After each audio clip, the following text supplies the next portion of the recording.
Did you know therapists ask about your mother in over 80% of sessions? Making mothers one of the most frequently discussed topics in therapy. So, why is it important to talk about your mother in therapy? I'm Meghna, I'm a psychologist, and I will tell you why therapists ask about your mother. It's because mothers are the first people we learn to love, trust, and relate to. And how we experience those early interactions sets the stage for all our future relationships. Our relationship with our mothers or primary caregivers is like the blueprint for how we navigate life. Do note that in most cases it's a mother, but it could be any primary caregiver. It could be the father, it could be grandparents, it could be an aunt or uncle, depending on the situation. So, when a psychologist starts asking about your mother, it's about understanding this bond because it can reveal deep insights into our emotional patterns, our attachment styles, and how we handle stress. This isn't about blame, it's about uncovering the influences that have shaped us, often in ways we don't even realize. It's all about connecting the dots between childhood and who you've become. The challenge with interpreting the meaning behind a mother's influence is not very easy because everyone's experience is so unique. There's no one size fits all explanation for how our mothers raise us. And that's what makes it so fascinating and yet so difficult to understand. One of the main challenges is that these early memories are often buried deep within our mind. We might not clearly remember those first moments, but they have a deep impact on how we think, feel, and behave. Plus, the relationship can be so subtle and complex that it's really hard to see how it's actually influencing us. Mothers can be our protectors, teachers, best friends, or sometimes even the person who ends up hurting us the most.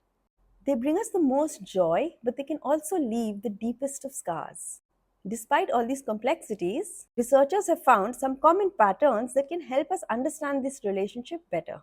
The attachment theory, developed by John Bowlby and Mary Ainsworth, is one of the most influential theories about how our relationship with our mothers shapes us. It says that how our mothers responded to us when we were babies and young children programmed our brain for future relationships. For instance, if we are lucky enough to have mothers who are responsive and nurturing, then we most likely grow up feeling safe and secure in our relationships. This secure attachment style means that we're better equipped to trust others, manage our emotions, and form healthier and more fulfilling connections. It's like having a strong emotional foundation that sets us up for success in how we relate to the world. But if our mothers were inconsistent, neglectful, or even abusive, the story changes. We might develop an anxious or avoidant attachment style, constantly struggling with trust, intimacy, and emotional expression. In one case, we might cling too tightly onto relationships out of fear of abandonment, and in another case, we might push people away, preferring emotional distance over the risk of getting hurt. While a mother's influence is just one piece of the puzzle, it's a very critical one, shaping how we manage love, trust, and vulnerability throughout our lives. Another theory is from the Freudian perspective of psychosexual stages. According to Freud, we see our mother as the first person we desire and identify with. This suggests that our early relationship with our mothers shapes our sense of identity, our desires, fears, defense mechanisms, and our sense of self worth. Let's see what that means. Imagine someone who grew up with an overly protective mother, constantly sheltered from mistakes or discomfort. As an adult, they might struggle with independence, often feeling inadequate or anxious when faced with challenges, because they were never given the space to develop their self confidence. They might find themselves relying heavily on others for reassurance in their relationships, struggling to trust their own judgment. On the other hand, picture someone who experienced abuse or neglect from a mother who didn't provide any emotional support. As they grow older, they might find it hard to trust people, often feeling weary of letting others get too close. This deep seated fear of vulnerability could lead to struggle in forming meaningful and secure relationships, leaving them feeling disconnected and misunderstood. Both scenarios highlight how early emotional experiences with a mother can ripple through a person's life, influencing how they navigate relationships and manage their own emotions. Emotional validation is basically a mother's superhero power. If your mother really got you, listening, empathizing, and making you feel heard and seen, it's like you were handed an emotional VIP pass. You probably grew up feeling pretty confident in how you handle your feelings, bounce back from life's curveballs, and express yourself like a pro. It's like she gave you the ultimate cheat code for emotional resilience. But what if your feelings were shrugged off or ignored? That's a different story. You might feel like your emotions don't matter, making it difficult for you to recognize those emotions and even more difficult to share those emotions with others. Instead of feeling heard, you could end up bottling everything up, or even worse, feeling completely out of touch with your emotions. And that makes navigating life's roller coaster much harder. Now, let's talk about how mothers model emotional balance. If your mother stayed cool under pressure and managed her emotions like a Jedi master, chances are you've picked up those skills too. It's like having your own emotional Yoda showing you how to manage stress with style. But if your mother was a bit more emotionally unpredictable, things might have got messy. It might feel like you grew up in the middle of an emotional tornado, unsure how to regulate your own feelings or emotionally reacting to everything. Imagine being handed the manual for chaos instead of calm.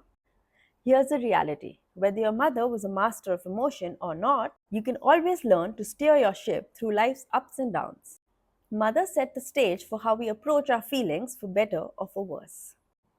Think about stress management. If your mother taught you how to blow off steam with a workout, meditate, or paint, you probably picked up those healthy habits. But if she avoided problems or relied on unhealthy habits, like drinking, you might have picked up that too. Mothers can be the ultimate stress busting superheroes or accidental stress magnets. And what about finding your purpose in life? If your mother cheered you on to follow your dreams, you likely grew up feeling confident and believing in yourself. But if she was overly critical or dismissive, self doubt might have crept in, leaving you unsure of your place in this world. Mothers help mold our sense of I can do this, or leave us searching for it on our own.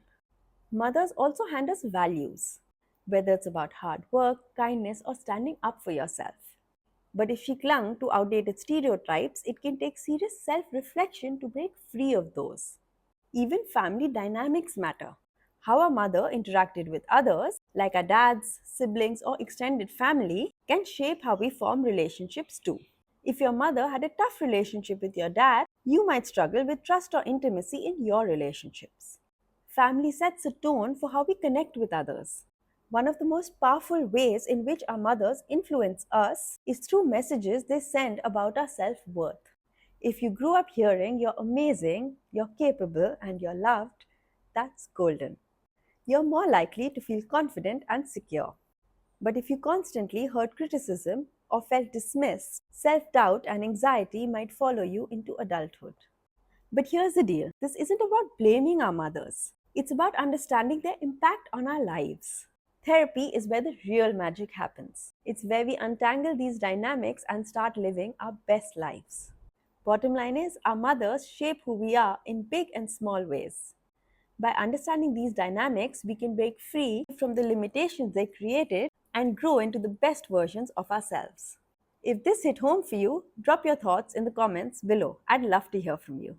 If you're interested in more such videos, don't forget to subscribe. Thanks for watching.